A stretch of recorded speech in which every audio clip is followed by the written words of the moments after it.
রাঙামাটির গভীরে চাপা পড়া ইতিহাস আজ রক্ত চাইছে। শুনছেন অডিও থ্রিলার সিরিজ রাঙামাটির দীর্ঘশ্বাস। আগের পর্বে আমরা দেখেছিলাম চৌধুরী বাড়ির লাইব্রেরি এক জ্যান্ত নরক হয়ে উঠেছিল। মেঝের কাঠ মাংসের মতো নরম হয়ে বইপত্র গিলে খাচ্ছিল। অনির্বাণ সেই সর্বগ্রাসী ক্ষুধার হাত থেকে বাঁচতে কোনো রকমে করিডোরে বেরিয়ে এসেছিল, কিন্তু বিপদ সেখানেও পিছু ছাড়েনি। বাড়ির দেওয়ালগুলো সংকুচিত হয়ে তাকে পিষে ফেলার জন্য এগিয়ে আসছিল। আজকের পর্ব রক্ত পলাশের গান। এই হারহিম করা যাত্রার কাহিনী বিন্যাস ও কণ্ঠে আমি রাজ, আর শব্দতত্ত্ব ও সম্পাদনা প্রচেষ্টায় যুবরাজ। চলুন অনির্বাণের সাথে আমরাও দৌড় শুরু করি, কারণ থামলেই তো মৃত্যু।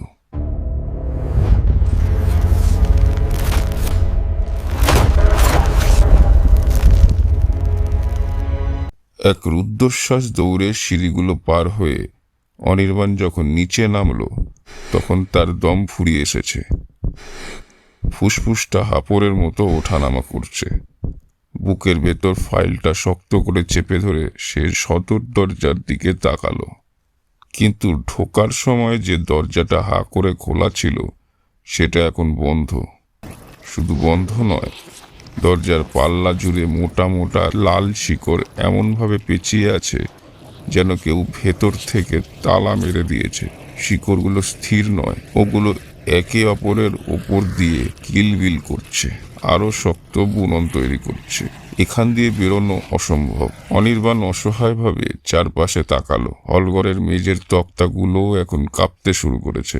যে কোনো মুহূর্তে মাটি ফেটে সেই রাক্ষুসে কাদা তাকে গ্রাস করে দেবে। পালানোর পথ চাই। হঠাৎ তার মনে পড়ল হলঘরের বাদিকে একটা বড় ফ্রেঞ্চ উইন্ডো ছিল। অনির্বাণ এক মুহূর্ত দেরি না করে সেদিকে ছুটল। জানলার ছিটকিনিটা জং ধরা, কিন্তু প্রাণের মায়ায় গায়ের জোরে ধাক্কা মারতেই সেটা খুলে গেল। সে ছিটকে এসে পড়ল বারান্দায়। বাইরের বাতাস গায়ে লাগতেই সে একটু স্বস্তি পেল, কিন্তু স্বস্তিটা বেশিক্ষণ টিকল না। বারান্দাটা বেশ লম্বা, রেলিংগুলো লতা গুল্মে ঢাকা, আর সেই লতাগুলো সাধারণ সবুজ রঙের নয়, কালচে বেগুনি, আর তাতে ফুটে আছে সেই বিভৎস রক্তবর্ণ ফুল। অনির্বাণ নিচে তাকালো। দোতলা সমান উচ্চতা। নিচে নামলে হয়তো পা মচকাবে, কিন্তু এই নরক থেকে তো প্রাণটা বাঁচবে। সে রেলিং টপকে লাফ দেওয়ার জন্য যেই পা বাড়িয়েছে, ঠিক তখনই কানে এলো শব্দটা, থেকে যা। অনির্বাণ থমকে দাঁড়ালো। খুব নিচু স্বরে কেউ কথাটা বলল। বাতাসের সঞ্চনানি নাকি মনের ভুল? সে আবার পা বাড়ালো। কোথায় যাবি? এত তারা কিসের তোর অনির্বাণ? এবার আর ভুল নয়, স্পষ্ট মানুষের গলা, কিন্তু গলাটা অদ্ভুত রকমের মিহি আর সুরেলা। অনির্বাণ ঝট করে পেছনে ফিরল। কেউ নেই। ফাঁকা বারান্দা, কেবল লতাগুলো বাতাসে দোল খাচ্ছে। কে ওখানে?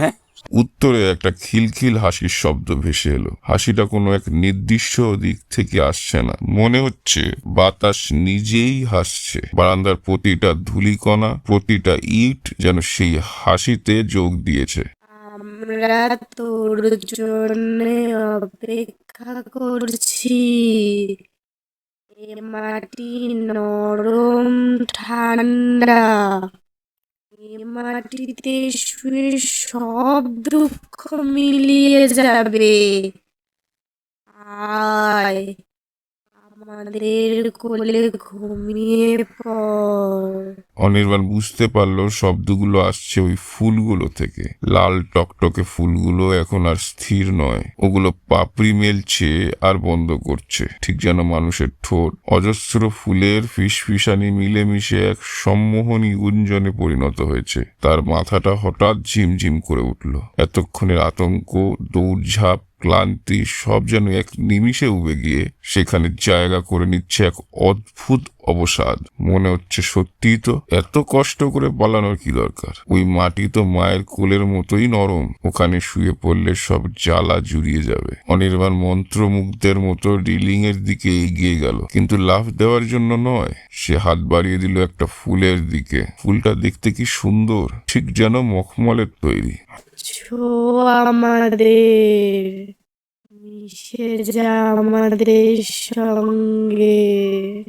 অনির্বাণের আঙুলটা ফুলের পাপড়ি ছোঁবে ঠিক সেই মুহূর্তে পকেটে ফোনের অ্যালার্মটা বেজে উঠল। খুব সাধারণ একটা রিংটোন, কিন্তু এই ভৌতিক পরিবেশে সেটা যেন বজ্রপাতের মতো শোনালো। রিংটোনের শব্দে অনির্বাণের ঘোরটা ভেঙে গেল। সে ঝটকা দিয়ে হাতটা সরিয়ে নিল। কি করছিল সে? সে কি পাগল হয়ে গেল? ওই ফুলগুলো তো বিষ। সে দ্রুত ফোনটা বের করলো। সিগন্যাল নেই, কিন্তু সন্ধ্যা 7টার অ্যালার্ম বেজেছে। এই যান্ত্রিক শব্দটা তাকে বাস্তব জগতে ফিরিয়ে আনলো। সে ভালো করে ফুলটার দিকে তাকালো। যে ফুলটাকে সে ছুতে যাচ্ছিল সেটার ভেতর থেকে সরু সরু পোকার মতো সুর বেরিয়ে আসছে। ওটা তাকে খাওয়ার জন্য প্রস্তুত হচ্ছিল। অনির্বাণ ছিটকে পিছিয়ে এলো, আর সাথে সাথে সেই ফিসফিসানিটা বদলে গেল আর্তনাদে। মিষ্টি সুর আর নেই, এখন শোনা যাচ্ছে হাজার হাজার মানুষের যন্ত্রণা কাতর চিৎকার। যেতে পারবি না, রক্ত চাই, নতুন চাই, নতুন রক্ত। বারান্দার মেঝেও কাঁপতে শুরু করেছে। রেলিং এর লতাগুলো এবার সাপের মতো ফোনা তুলে তার দিকে ধেয়ে আসছে। অনির্বাণ দেখলো বারান্দার শেষ প্রান্তে একটা সরু লোহার পেঁচানো সিঁড়ি আছে, যা নিচে বাগানে নেমে গেছে। সে আর এক মুহূর্ত অপেক্ষা না করে সেই সিঁড়ির দিকে দৌড় দিল। পেছনে লতাগুলো চাবুকের মতো বাতাস কেটে শব্দ করলো। একটা লতা তার শার্টের হাত ছুঁয়ে গেল। শার্টটা ফালা ফালা হয়ে ছিঁড়ে গেল, আর চামড়ায় জ্বালা ধরলো যেন আগুন লেগেছে। অনির্বাণ কোনো ক্রমে পেঁচানো সিঁড়িতে পা রাখলো। লোহার সিঁড়িটা জং ধরে নড়বড় করছে, কিন্তু তার ভাবার সময় নেই। সে তত্তর করে নিচে নামতে লাগলো। তার কানে তখনও বাজছে সেই অভিশপ্ত ফিসফিসানি। তুই ফিরবি, তোকে ফিরতেই হবে। আমাদের খিদে এখনো মেটেনি। নিচে নেমে সে যখন লাল মাটির ওপর পা রাখলো, তখনও সে জানে না আসল খেলা এখনো বাকি, কারণ মাটি তার পায়ের স্পর্শ চিনে নিয়েছে। অনির্বাণ নিচে নেমেছে ঠিকই, কিন্তু লাল মাটির স্পর্শ কি তাকে ছেড়ে দেবে? মাটি তার স্পর্শ চিনে নিয়েছে। কেমন লাগলো আজকের পর্ব রক্ত পলাশের গান? আজকের এপিসোডে এই বারান্দার দৃশ্যটা যেখানে ফুলগুলো ফিস ফিস করে কথা বলছিল, ওটা নিশ্চয়ই আপনাদের গায়ে কাটা দিয়েছে। তবে একটা সিক্রেট শেয়ার করি, ওই হারহিম করা ফিসফিসানি আর হাজার মানুষের আর্তনাদ রেকর্ড করার পেছনে কিন্তু একটা ছোট্ট ম্যাজিশিয়ান আছে। সে হলো আমাদের ছোট্ট পাখি হাসি। আজকের ওই বিশেষ ভুতুরে গলার আওয়াজটা ওরই দেওয়া। হাসি না থাকলে ওই দৃশ্যটা এত জীবন্ত হতো না। তাই ওকে অনেক আদর আর ধন্যবাদ। আর এই পুরো গল্পটাকে শব্দ, ছবি আর ভিডিওর জাদুতে যিনি আপনাদের সামনে তুলে ধরেছেন, তিনি আমাদের যুবরাজ। ওর সাউন্ড ইঞ্জিনিয়ারিং আর নিখুঁত এডিটিং ছাড়া এই ভুতুরে পরিবেশ তৈরি করা অসম্ভব ছিল। ওর এই পরিশ্রমের জন্য ভিডিওটাতে একটা লাইক তো বানতা হয় বস। ভয় জিনিসটা একা পেটেনি, তাই গল্পটা বন্ধুদের সাথে শেয়ার করে দিন। পরের পর্বে অনির্বাণ বাগানে কিসের মুখোমুখি হবে? সে কি আদৌ গেট পর্যন্ত পৌঁছতে পারবে? জানতে হলে অহমভার্স অরিজিনালস চ্যানেলটাকে সাবস্ক্রাইব করে বেল আইকনটা অন করে রাখুন। খুব তাড়াতাড়ি আসছি পরের পর্ব নিয়ে। ততক্ষণ পর্যন্ত সাবধানে থাকবেন, আর জানালা খোলা রাখার আগে দুবার ভাববেন। বাতাসের ফিসফিসানি সবসময় কিন্তু শুধু বাতাস হয় না। শুভরাত্রি।